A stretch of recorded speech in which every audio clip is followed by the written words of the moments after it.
Sarah and GWION here. Sarah a GWION yma. Da ni isio deud diolch o waelod calon I chi am yr holl gariad a chefnogaeth eleni. Da chi werth y byd. We just want to say a massive, massive thank you from the bottom of our NU-METLL hearts for all your amazing love and support this year. What a year it's been. It's been absolutely crazy. We were in HLMMER with our song Sorry, along with Megadeth and Lamb of God.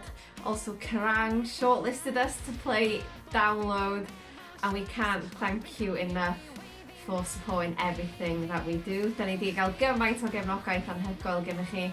Da ni di trafeilio di gigio ar hyd Cymru a Lloegr, a da ni just mor ddiolchgar. Barod am 2026 rwan.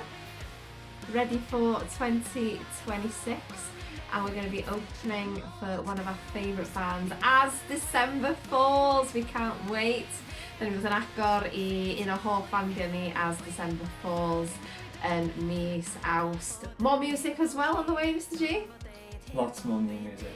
More music, more gigs, more headbanging. So yeah, have an amazing Christmas, have a lovely break, and we'll see you in the new year. Let's go.